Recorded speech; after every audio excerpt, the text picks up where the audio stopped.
Media, सच सबसे पहले सबसे तेज।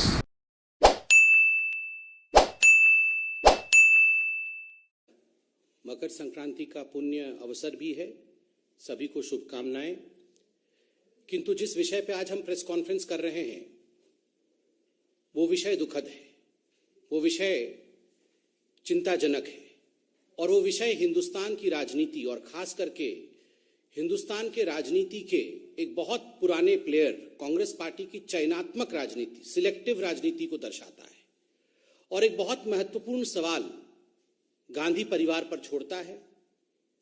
अब राहुल गांधी के ऊपर तो इतने सवाल हो चुके हैं कि राहुल गांधी उत्तर प्रदेश की मैदान से, चुनावी मैदान से नदारद हैं और कहीं ना कहीं चूंकि राहुल गांधी फेल हो चुके हैं, प्रियंका वाड्रा जी को उतारा गया है, तो कुछ सवाल प्रियंका वाड्रा जी से होंगे।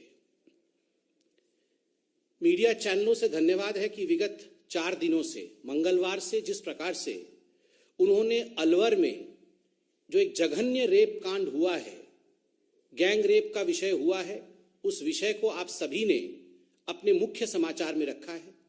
पूरे देश को अलवर के इस जघन्य रेप कांड से आपने अवगत कराया है। दिल दहल जाता है यह सोचकर भी कि एक 15-16 साल की नाबालिग लड़की के साथ, वह भी एक दिव्यांग लड़की के साथ, जो मूक हो, जो बधिर है, जो समाज की ताना सुन नहीं सकती और जो बोल नहीं सकती, अपनी व्यथा को व्यक्त नहीं कर सकती, अपने दर्द को, उस लड़की के साथ, उस छोटी सी नन्ही परी के साथ जिस प्रकार का बर्ताव राजस्थान के अलवर में हुआ है। मंगलवार की रात को एक गाड़ी से कुछ लोग आते हैं and they leave a bleeding दिव्यांग ऑन द स्ट्रीट। सड़क पर खून से लथपथ एक लड़की को छोड़ के जाते हैं और जब गौर से देखा जाता है तो मालूम पड़ता है कि ये जो लड़की है, जो पीड़िता है, उसके प्राइवेट पार्ट्स में बहुत गहरी चोट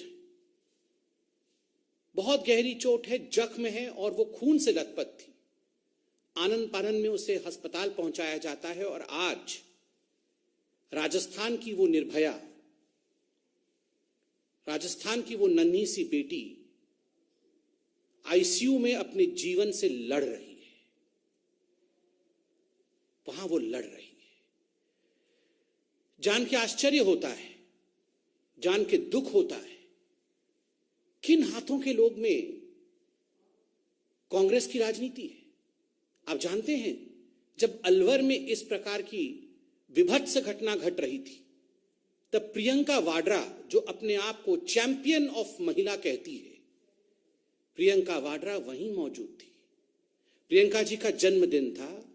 वो अपने पति श्री वाड्रा जी के साथ रणथंबोर की जंगलों में मौजूद थी। वो वहां अपने जन्मदिन मनाने के लिए प्रस्तुत थी, रणथंबोर में थी।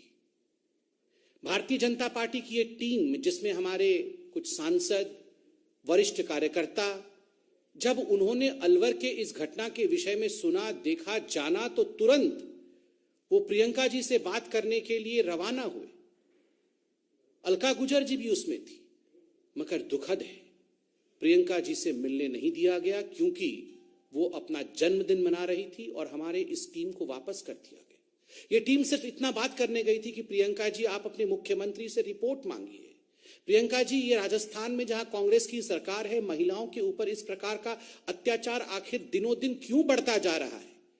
ये जो बेटी है, जो निर्भया है राजस्थान की, उसको किस प्रकार से हम अस्पताल में अच्छे से अच्छा चिकित्सा दिलवा सके, सुविधा मुहैया करा सके, केवल इसलिए ये टीम गई थी। किंतु प्रियंका वाड्रा व्यस्त थी। She was busy celebrating her birthday. और प्रियंका वाड्रा और कांग्रेस पार्टी ने साफ इनकार कर दिया कि because she is busy with her birthday, वो अपने जन्मदिन में व्यस्त है, वो किसी से मिल नहीं सकती है। आज सवाल उठता है, प्रियंका जी, क्या आप राजस्थान की बेटी निर्भया से मिलने गई? आप तो पूरे देश में जहां भी अन्याय और अत्याचार होता है, आप और राहुल गांधी तो हर जगह मिलने जाते हैं लोगों से। आप गले लगाकर तस्वीर भी वायरल करते हैं। करना चाहिए, कोई बुराई नहीं है। पीड़िता के साथ खड़ा होना, उसके लिए न्याय का गुहार करना, इसमें कोई बुरी बात नहीं है, इसीलिए तो लोग राजनीति में होते हैं। किंतु चयनात्मक राजनीति करना, दूसरे राज्यों में जहां आपकी सरकार नहीं है वहां जाकर के आप पीड़िता के फोटो को गलत तरीके से वायरल करना, राहुल गांधी जी ने दिल्ली में किया था, बाद में कोर्ट ने भी फटकार लगाया। किंतु अपने राज्य में जहां कांग्रेस पार्टी की सरकार है और आप अपना जन्मदिन मना रहे हो और तनिक दूरी पर एक महिला के साथ जघन्य विभत्स रेप होता है, एक छोटी बालिका के साथ रेप होता है, वो आईसीयू में भर्ती है, आप एक दिन भी आईसीयू में जाकर उसे देखने की चेष्टा तक नहीं करते। प्रियंका जी, आप आईसीयू गई क्या? क्या आपने प्रयास भी किया कि आप रणथंभौर में ही थी, 200 किलोमीटर से कम का डिस्टेंस है, आप गई क्या? पीड़िता के घर गई क्या? पीड़िता के विषय में आपने मुख्यमंत्री से पूछा क्या? मुख्यमंत्री अशोक गहलोत जी से रिपोर्ट तलब किया क्या? प्रियंका जी, ऐसा क्यों है कि उत्तर प्रदेश में जाकर आप कहती हैं कि लड़की हूं लड़ सकती हूं, किंतु राजस्थान में लड़की हूं तो लड़ना मना है। उत्तर प्रदेश में लड़की हूं लड़ सकती हूं, राजस्थान में लड़की हूं तो लड़ना मना है। चुप रहना ही पड़ेगा क्योंकि यहां कांग्रेस की सरकार है। प्रियंका जी, आज आपको सुनना पड़ेगा। अगर आपने अपना बर्थडे मना लिया हो और आप ये प्रेस कॉन्फ्रेंस सुन रही हैं तो बड़े ही आदर पूर्वक मगर बहुत सख्ती के साथ आज हम कहना चाहते हैं, प्रियंका जी, आपने ये कॉल दिया, आपने ये आह्वान किया कि लड़की हूं लड़ सकती हूं, किंतु आज हम कहना चाहते हैं वास्तविक रूप में आप कांग्रेसी हैं और केवल राजनीति कर सकती हैं, केवल राजनीति। और इससे दुखद कुछ नहीं हो सकता। महिलाओं पर हो रहे अत्याचार पर राजनीति करना, उस पर आधारित करके अपने आप को, अपनी महत्वाकांक्षाओं को आगे बढ़ाने की कोशिश करना, यह जो प्रियंका वाड्रा और गांधी परिवार कर रहा है, यह अक्षम्य है। This is unforgivable. महिलाओं के लिए, महिलाओं के अत्याचार के खिलाफ आवाज बुलंद करना यह हर किसी का धर्म है, किंतु महिलाओं के अत्याचार को सामने रखते हुए, महिलाओं के अत्याचार का इस्तेमाल करते हुए, उसको राजनीति का धुरी बना करके अपने महत्वाकांक्षा को साधने की कोशिश करना, जो कि गांधी परिवार कर रही है, राहुल और प्रियंका कर रहे हैं, यह अक्षम्य है। दिस इज अनफॉरगिवेबल और हिंदुस्तान इसे माफ नहीं करेगा। उन्नाव में तो आप राजनीति कर रहे हैं, मगर यह जो पूरा विषय अब बनता जा रहा है उन्नाव वर्सेस यहां ना आओ, उन्नाव में आप राजनीति करेंगे, हमने कभी कुछ नहीं कहा, ठीक बात है। जिन विषयों को सामाजिक रूप से उठाना चाहिए उठाइए, लोकतांत्रिक देश। मगर उन्नाव आप जा सकती हैं, मगर राजस्थान में यहां ना आओ। उन्नाव वर्सेस यहां ना आओ, यह हिंदुस्तान देख रही है और हिंदुस्तान इसका जवाब देगी। और राहुल जी, जैसा कि मैंने कहा, आपसे तो सवाल पूछना उचित भी नहीं है, क्योंकि आप तो स्वयं मानते हैं कि आप फेल हो चुके हैं और आप उत्तर प्रदेश के मैदानी जंग को छोड़ करके, खैर अभी मेरे ख्याल से विदेश से वापस आए हैं 2-3 दिन पहले, मगर फिर भी राहुल जी, आपने दिल्ली में तो फोटो ट्वीट किया, नाम तक बता दिया, परिवार वालों के फोटो को ट्वीट करके वायरल किया, कोर्ट ने इस पर लताड़ भी लगाया। आप अलवर जाएंगे क्या राहुल जी? प्रियंका जी से बात करके बताइए राहुल जी, आप अलवर जाएंगे क्या? महिलाओं के ऊपर जिस प्रकार की राजनीति प्रियंका वाड्रा और कांग्रेस पार्टी कर रही है, इसका एक और खुलासा कल मीडिया चैनलों के माध्यम से हुआ है। रीता यादव नामक एक महिला जो लंबुआ विधानसभा से शायद कांग्रेस की टिकट मांग रही थी, सुल्तानपुर से, कल हम सब ने चैनल में देखा और बड़ा आश्चर्य हुआ कि ऐसे भी हो सकता है। खुद पे गोली चलाना, खुद पे गोली चलाना। याद करिए, जब प्रधानमंत्री की रैली में इसी महिला ने काला झंडा दिखाया था, तब प्रियंका वाड्रा इस महिला के घर गई थी। उनके घर जाके प्रियंका वाड्रा ने उसके साहस की भूरी भूरी तारीफ की थी। बाद में जब इनके ऊपर गोली चली तो प्रियंका और राहुल दोनों ने ट्वीट किया था कि यह तो बीजेपी का कारनामा है। और आज जब हकीकत सामने आया है कि गोली खुद पे चलाया गया था, कांग्रेसियों ने ही कांग्रेस की कार्यकर्ता के ऊपर गोली चला करके एक सिंपैथी वेव क्रिएट करने की कोशिश की थी, तो आज भारतीय जनता पार्टी प्रियंका वाड्रा से और राहुल गांधी से सवाल पूछती है, गोली आपने चलाई थी क्या? उस समय अगर आपको लग रहा था कि गोली हमने चलाई थी, आज जब सच्चाई सामने आ चुका है कि गोली खुद पे चलाया गया था, किसके कहने पर गोली चलवाई गई थी, क्या प्रियंका जी ये सुझाव आपका था या ये सुझाव राहुल गांधी का था?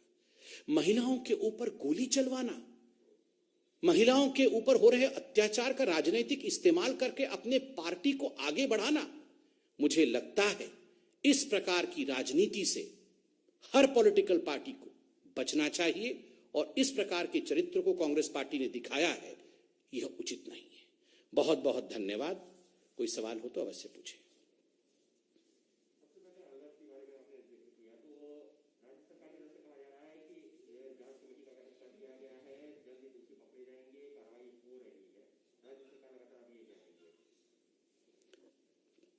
देखिए, मैं तो आपने सही प्रश्न पूछा है राज्य सरकार के ऊपर। राज्य सरकार की वुमेन एंड चाइल्ड डेवलपमेंट मंत्री है ममता भूपेश जी। ममता भूपेश जी के बयान को हमने कल सुना और बड़ा आश्चर्य लगा दो बातें सुनकर जो ममता भूपेश जी ने राज्य सरकार की तरफ से कहा। ममता भूपेश जी ने कहा सरकार अकेले ये काम नहीं कर सकती है, इसमें समाज को भी सामने आना होगा। सरकार अकेले गिरफ्तारी, अकेले रेप को रोकना, इस प्रकार के अत्याचारों को रोकने का काम सरकार अकेले नहीं कर सकती है। ममता जी, आप तो खुद एक महिला हैं और इस प्रकार का स्टेटमेंट देना कि सरकार अकेले ये काम नहीं कर सकती है, समाज को ये काम करना होगा, मुझे लगता है सरकार कहीं ना कहीं अपने जिम्मेदारी से अपने मुंह को मोड़ रही है, नंबर एक। नंबर दो, मुझे तो आश्चर्य हुआ ममता जी ने तुरंत उसके बाद जो स्टेटमेंट दिया कि जो रेपिस्ट थे वो कोई तिलक लगा के आए थे क्या? वो कोई तिलक लगा के आए थे क्या जो हम पहचान जाते कि ये रेपिस्ट है? क्यों?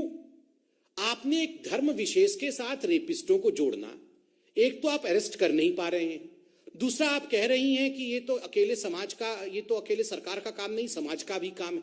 ऊपर से ये कहना कि रेपिस्ट तिलक लगा के आए थे क्या जो हम पहचान जाएं कि रेपिस्ट कौन है।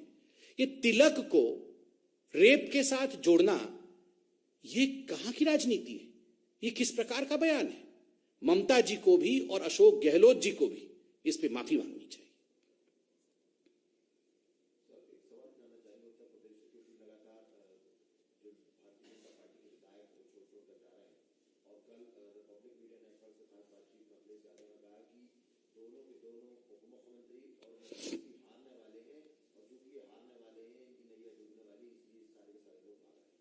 इस पर उत्तर प्रदेश के प्रवक्ता बोलेंगे।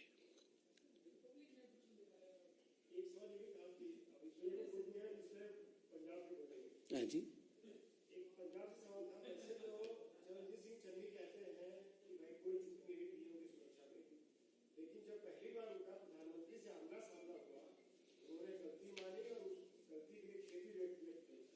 चलिए, एक बहुत बड़ा यू टर्न तो हुआ है।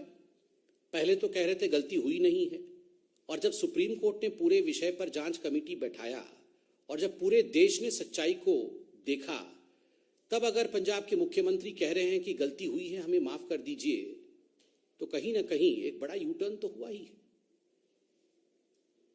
धन्यवाद।